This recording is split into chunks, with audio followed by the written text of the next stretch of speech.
Hey guys, it's Mike from Shimino's Workshop.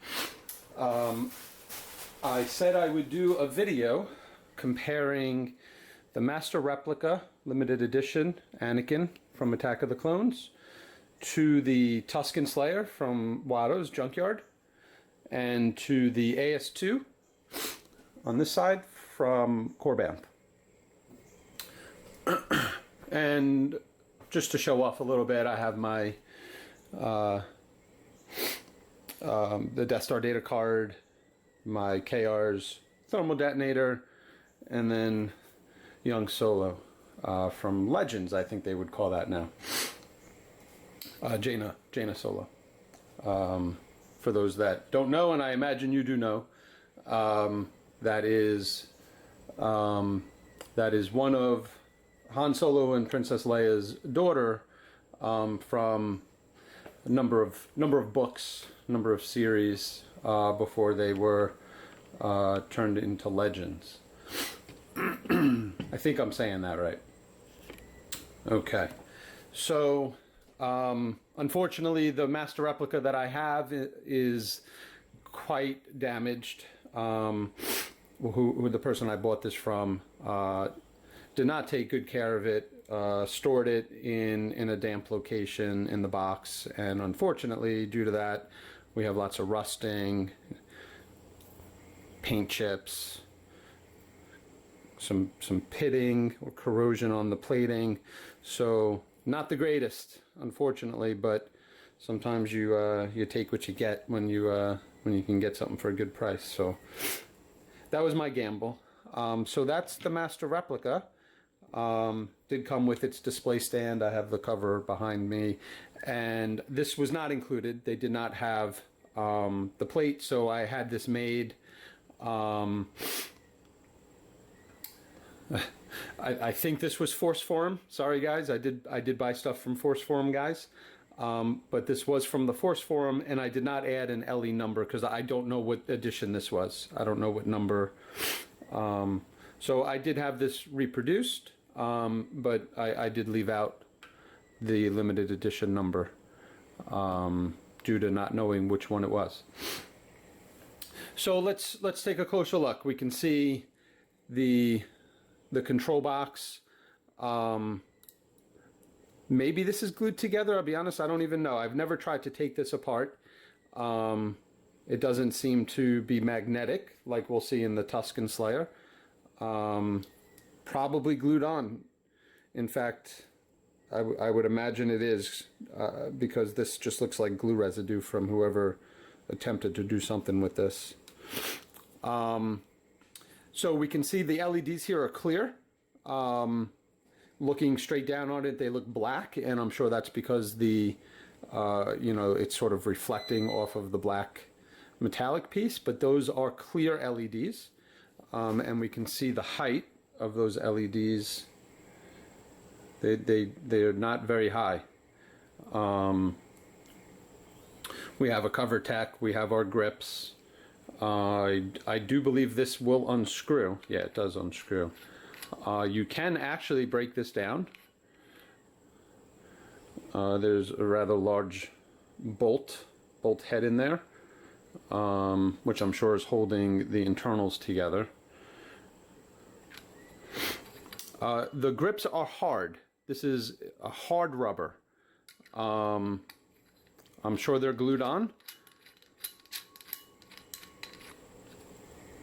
but they're not a plastic. They're definitely a rubber, and they're a hard rubber.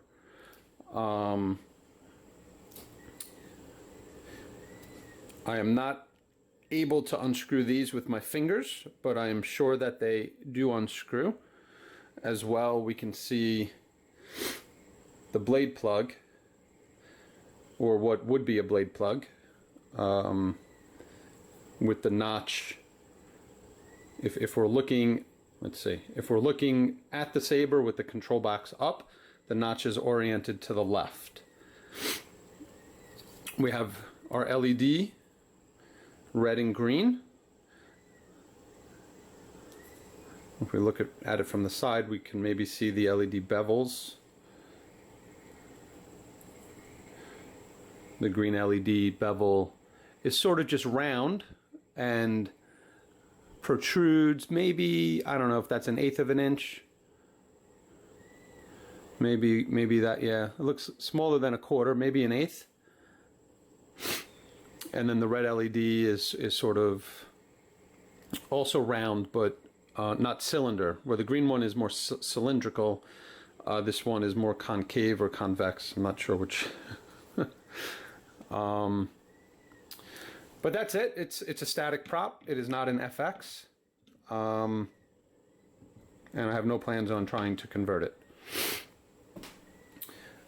Next is my Tusken Slayer. I'll go in the order that I acquired these. So here we have Watto's Junkyard Tusken Slayer. I was not on the original run. I did buy this secondhand and then installed it. So let's take a look at this one. So these are a rubber, maybe much softer. The grips are much softer than the Master Replica one. If we can try to compare size, these things almost look identical. I think if these were both in the same condition and I were to just put them here, you probably wouldn't be able to say which one is which. Again, if they were in the same condition. So nice job, Watto's Junkyard. This is almost an exact replica of the Master Replica. You can see there is maybe not even. No, I'm saying this is an exact replica. If we look at, right, so we do have a vented pommel. This kit did come with a vented pommel as well as an unvented pommel, which I have in my parts box. The cover tech is even a Phillips head screwdriver like the Master Replica one. The LEDs, they do come with the kit. They are clear. Someday I will be Oops, the most sorry about that. powerful Jedi ever. They are clear, so they do resemble, but they're not identical.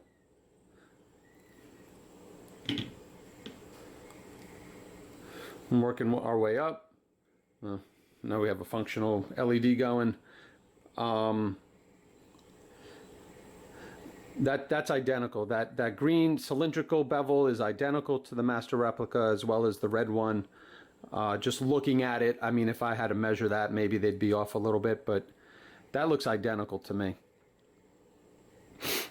These greeblies up here also look identical. This is acting as a retention for the blade plug, which is a removable blade plug. As you can see, it just now this is a prism with an in-hilt tricree. I believe it's blue white. And what did I say? If the control box is up, the notch is to the left.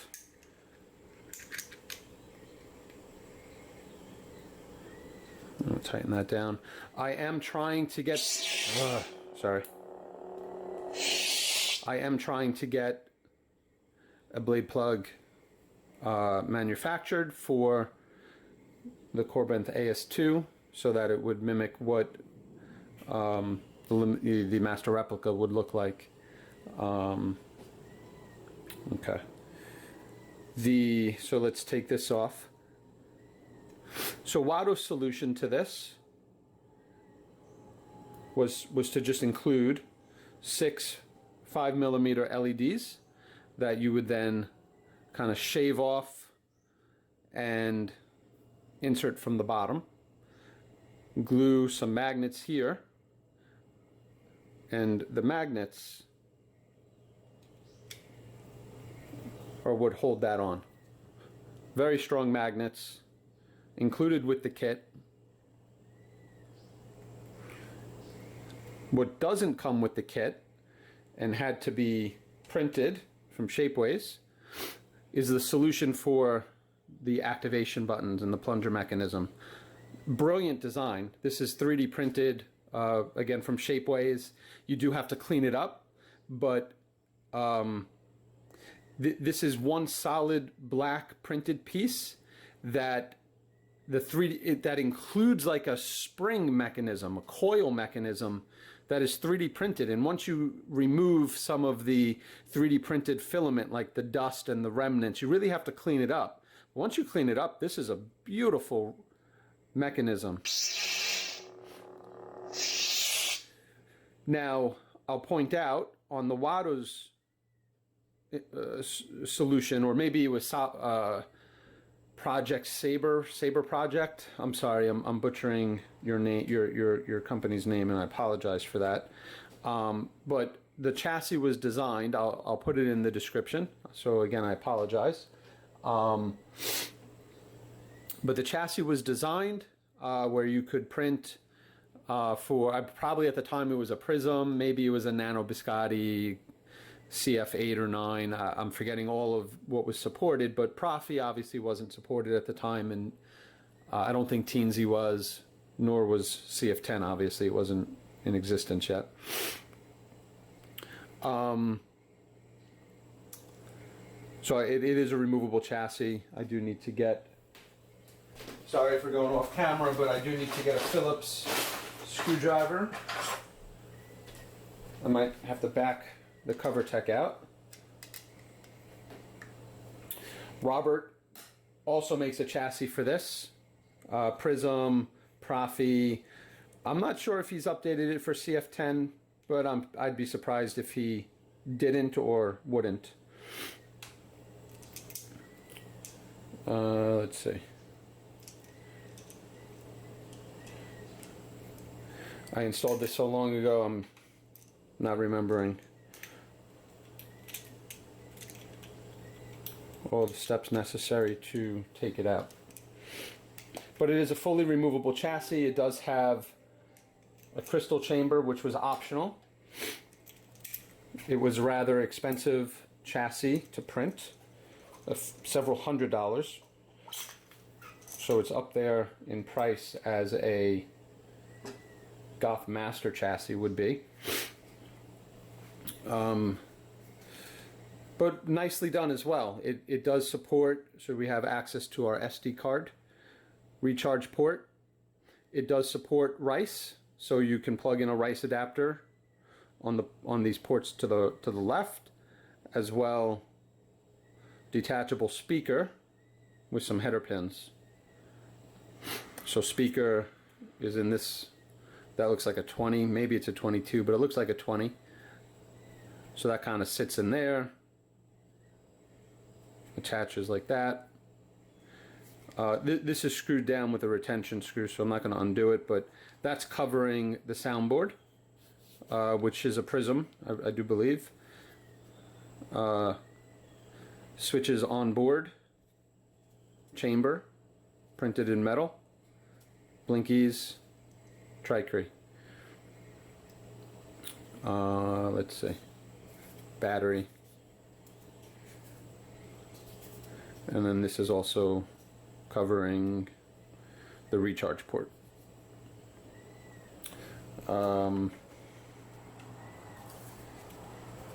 If it can fit a Prism, it can fit a Profi. That's sort of what I recall. So my gut tells me that I could probably replace this with a Profi. I think the CF10 is slightly larger than Prism, but don't quote me. I could be wrong. And so if we activate, it would help to put the speaker in. We can see the crystal chamber.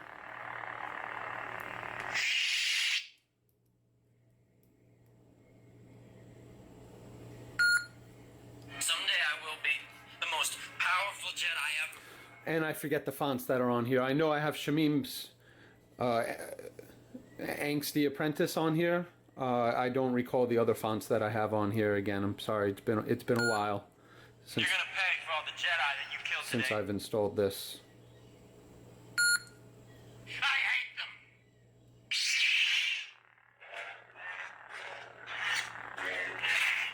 Not smooth swing. All right. So I am going to this one. We'll get this one back in.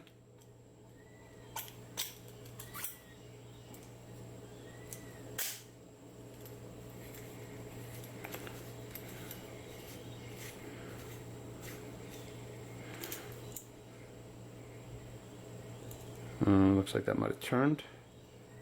Yep.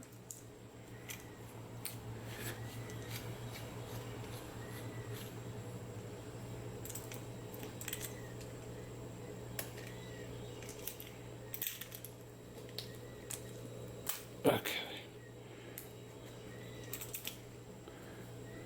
So we're using sort of that to line up. We'll get it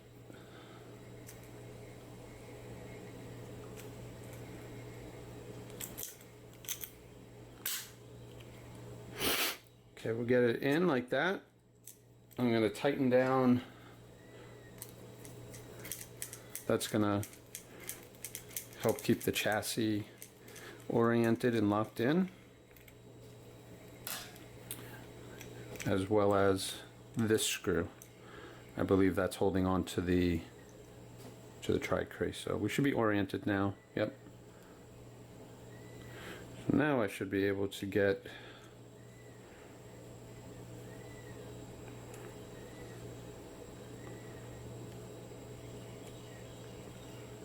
that in, and now those pins are locked in. We can turn the speaker without fear of breaking anything, and those lights are nice and bright, so I know I'm oriented.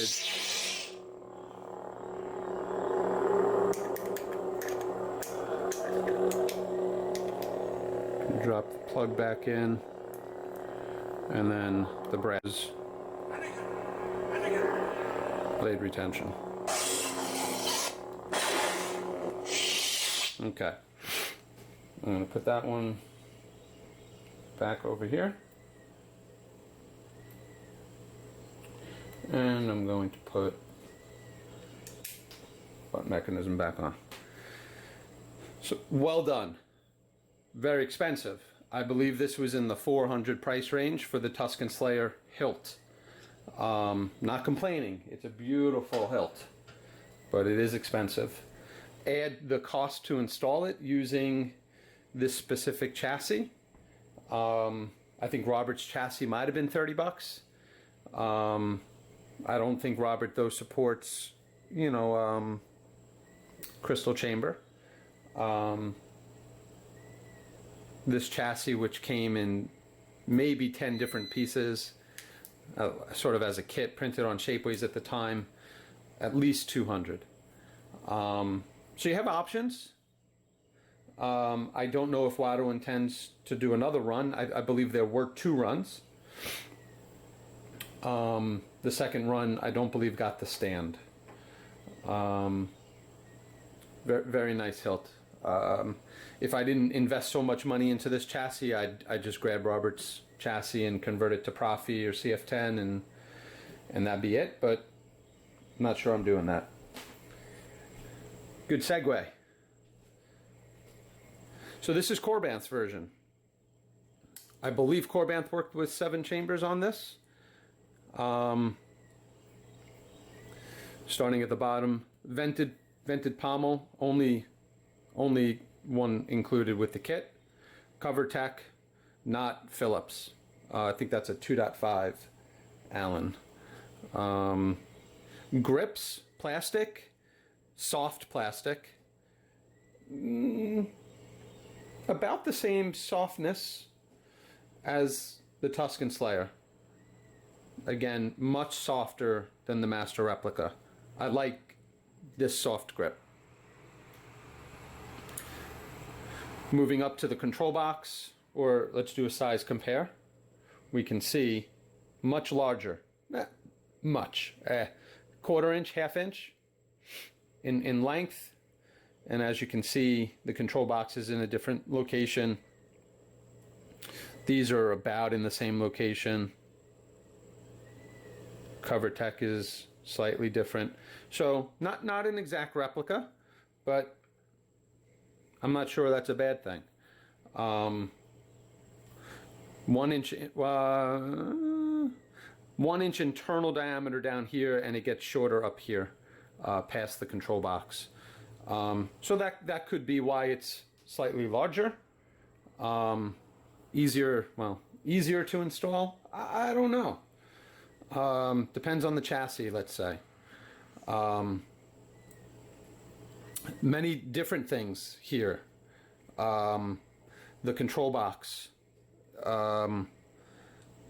didn't initially come with these, and this is mine and my first go at creating LED plungers. You can see much higher.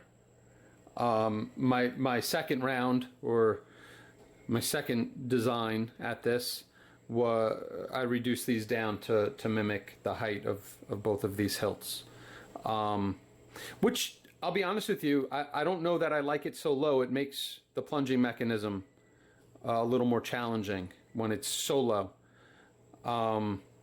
So I might, at my third try at this, I might bring these up just slightly more than what we're seeing here. On this, the buttons are not the 2 middle ones like the Tusken Slayer, but 2 and 5. Those are your button mechanisms. So the way that this box is not magnetic, you can't just take this off like you can with the Tusken Slayer. They're screwed on, and the screws are under these two. Which means to access the screws, I got to take these off. And to take these off, that means I have to break the seal. So I'm using hot glue to seal these down, so it makes it a little bit easier to get them off. But these LEDs will probably break if you had to pry them off. But the good thing is they're simple to replace. They're cheap. I went with diffused only because I didn't want the clear ones. I didn't want to have to see what was underneath, which is 3D printed parts to make the plunging and to make these attached to something. So I went with diffused. The kit, like the Tusken Slayer, the hilt kit does not come with a solution for making working buttons. So Project Saber Shop, I think that's it. Saberproject Shop or Project Saber Shop. Again, I'll fix it in the description. They solutioned it very nicely. So likewise, I had to come up with a solution using plunger mechanisms, 3D printed parts, springs, but we do have plunging buttons. I don't have a chassis in here. I did finish my previous install and mailed it back to the customer prior to this video, so I don't have a chassis that I can drop in here just right yet. But the chassis is a Goth, should be a Goth print it yourself. I'm not sure that he's coming out with like a Master or Padawan for this. It's probably just going to be the Eco line and the print it yourself line. But I have an early access to that, and I have used it on a few installs. That's Profi NeoPixel. I had to modify it to address the LEDs, to address the plunging mechanisms. What else is different? We have a blade retention screw here. Why? I don't know. I'm not sure what they're thinking. You have 2 screws right here. These are both removable. If you just made the screws a little bit longer, you would have had blade retention built into the hilt. Why? I just ask why. It doesn't make sense to me. And it also makes it challenging to design a chassis, because a chassis needs to solve for these LEDs, and look how close the LEDs are to the blade retention. I mean, the blade retention is right next to the NeoPixel adapter or the Tri-Cree, if it were in hilt. Mind-boggling. I don't get it, but it is what it is. No blade plug. And an accurate blade plug just doesn't exist. I've searched far and wide, so I am hopeful to have a machinist that is hopefully going to create one for me. I don't mean to get depressed. The blade retention really bugged me. But that is your comparison. I'm going to turn that around so it doesn't fall. Beautiful hilt design. I've said it in my videos. My second favorite hilt design, right behind the Obi-Wan Kenobi Episode 1, Episode 2 hilt design. I don't know what it is. It's skinny. It's Vadery.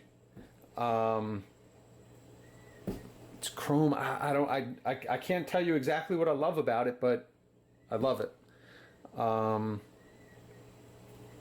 If there's any questions, if you think I missed something in this review, send a comment, send me a message. But I feel like I covered everything. I would do an install on either if you have a Tusken Slayer you want installed. Like I said, I know Robert has a chassis for this. I don't know how Robert solved, or if he solves, for the control box and the plunging mechanism, so not terribly sure about that. And obviously I know how to install the Korbanth AS2. I've done several. I have a chassis and that's ready to go. All right, guys, thanks for watching. I hope I did these justice. That was my first Saber review. Thanks for watching.